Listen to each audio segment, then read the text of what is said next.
The Adventures of the Hunter. Once upon a time there lived a kind, happy, and righteous hunter. One day while walking, he came across an old woman who said to him, "Hello there, you look happy, but I am hungry and thirsty. Please give me something to eat." The hunter felt pity for her and gave her all the food he had. The old woman was overjoyed, and as he was about to leave, she stopped him and said, "Listen, my young friend, you are very kind, so I will share a secret with you. You will come across a massive oak tree on your way where 3 birds sit, and you will find a wish-granting cloak. Aim your arrow at the middle, take the cloak, and also take a feather from one of the birds. This feather will make gold appear under your pillow every morning when you wake up." The hunter replied, "Thank you, ma'am. If this really happens, I will always be grateful to you." The hunter reached the tree, did as the old woman had instructed, and took the cloak and the feather. He returned home, hung the cloak on the wall, and went to sleep. The next beautiful morning, when he woke up and checked under his pillow, he found shiny pieces of gold. The happy hunter kept the feather safe and gathered gold every day, enough to fill a jar. When the jar was full, he felt immense joy and said to himself, "I've become rich. What should I do with my wealth now?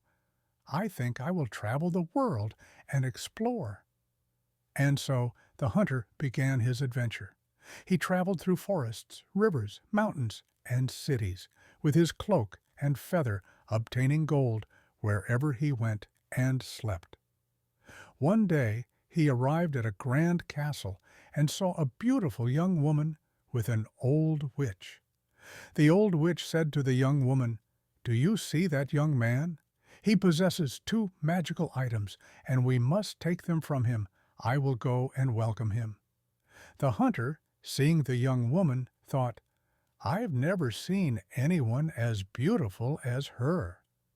The old witch approached him and asked, "What brings you here, sir? How may I assist you?"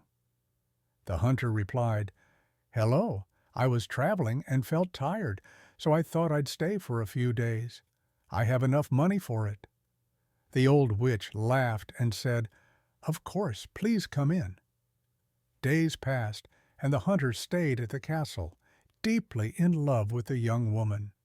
Meanwhile, the old witch stole his magical feather while he was asleep.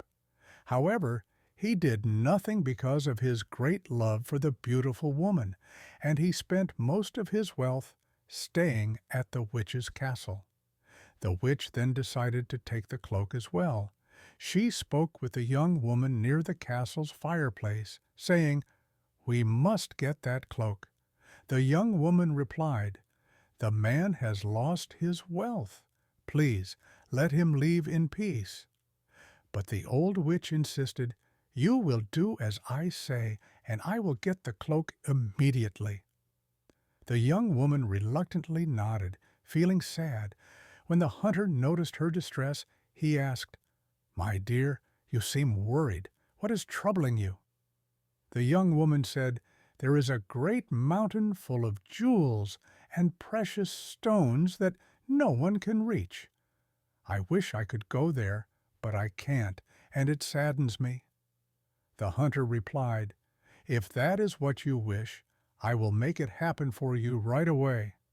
He lifted the cloak over them, and they were instantly transported to that place. The young woman was overjoyed and said, "Amazing! You did it.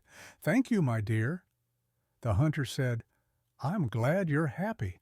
Do you mind if I rest a bit? I'm exhausted." The hunter fell asleep, and when he woke up, he realized he had been tricked. Enraged, he cursed the young woman, saying, "They are deceivers. What should I do now?"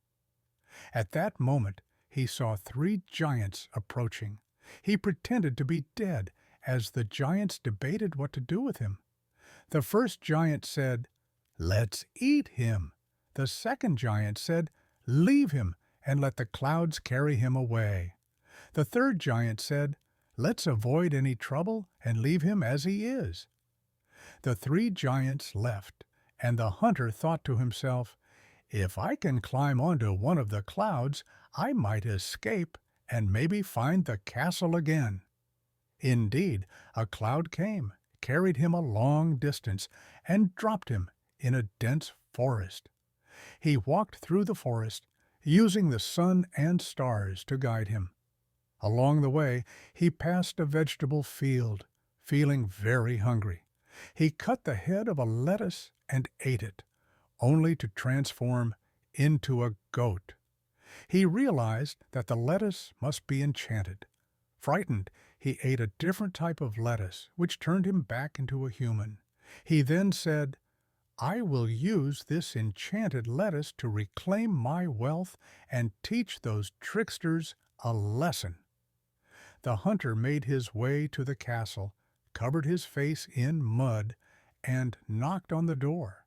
The witch answered, "Who are you, you filthy man, and what do you want?" The hunter replied, "Hello, I was passing by and wanted to deliver the best lettuce in the kingdom to the king. I gathered and carried it myself, but I got tired along the way." The witch, intrigued, said, "Really? Let me taste this best lettuce in the kingdom." The hunter said, "Of course, go ahead." The witch and the young woman both tasted the lettuce. The witch said, "It's delicious." The young woman agreed, "Yes, it is indeed." Suddenly, the witch and the young woman transformed into goats. The hunter reclaimed his wealth, but wasn't done with them yet.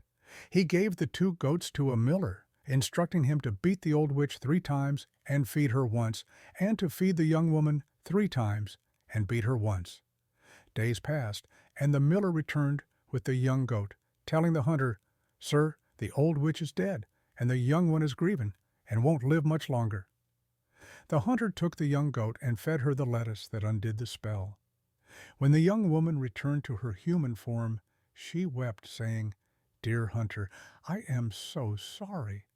The witch forced me, and I had no choice." The hunter replied, "I forgive you, I believe you, and I love you." They married and lived happily ever after,